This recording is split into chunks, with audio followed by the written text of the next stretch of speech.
जी अस्सलाम वालेकुम। अज की नवी वीडियो नाल अस हाजिर होए हैं तुहाडे लई। अज की नवी वीडियो ईद दे चंद दौड़े न जेह्ड़े बनाए न जनाब वाला तुहानू सुनाईसूँ ते उम्मीद करते हैं तुहानू पसंद आसन। चलो जी यारां दी हुण नज़र करते हैं। एक डोड़ा है जी, आई ईद ते रुस मेरा यार गया, सानू समझ के यार गरीब है।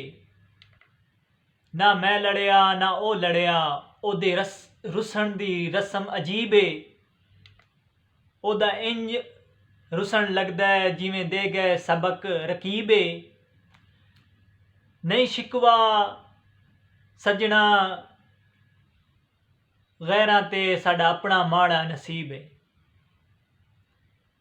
जी कैसा लगा है कमेंट ज़रा दसिया जे मैनू। नवे नवे शायरी कर रहे हैं जनाब, तो पता तुहानू पसंद आती भी है कि नहीं।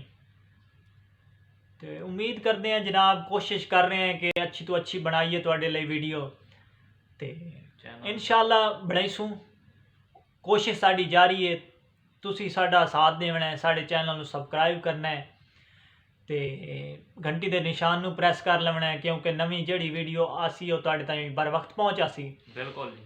तो ये जनाब वाला आबिद हुसैन एंड पाकिस्तान विलेज दे चैनल दे ऑनर ने जो, ते असी ये हैं जी छोटे भरा ज़ाहिद हुसैन। तो मेरा दिल कदे कदे होंदा है यार, बार बार कहता है सुना दे, तो बस आज दिल किया तो बस सुना दिता है, तुहाडे लिए वीडियो बना दी है। इंशाअल्लाह अग्गां भी बनाइंदे रहसूँ इंशाअल्लाह जी। अगर मेरी सपोर्ट तुसी करसो तो कमेंट देसो, फिर मैंने पता चल सी ना भाई वाकई तुहानू पसंद आ रही है मेरी वीडियो कि नहीं। तुसा कमेंट करना है, भाई उन्होंने दसना है कि भाई किस तरह की वीडियो लगी है।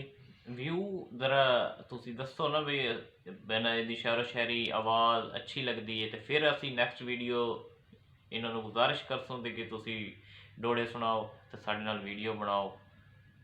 नहीं जी नहीं, असी हाजिर हैं जनाब, तुहाडी खिदमत विच हमेशा हाजिर रहसूँ, टेंशन ना लो। शुक्रिया जी, बहुत बहुत शुक्रिया। इंशाअल्लाह जी अगली वीडियो के बारे दसना है जी कि किस मौजू ते बनाइए, कोई स्टोरी ते बनाइए या की बनाइए, कोई मज़ाहिया फनी बनाइए या शायरो शायरी, जो कहोगे उसे ते बना के तुहानू पेश करांगे।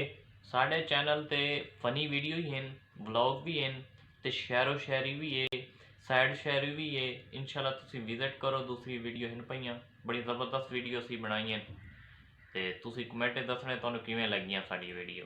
तो ठीक है जी, जान दे एक और शेर तुहानू सुना के चलते हैं, तो फिर इजाज़त चाहसूँ तुहाडे तो।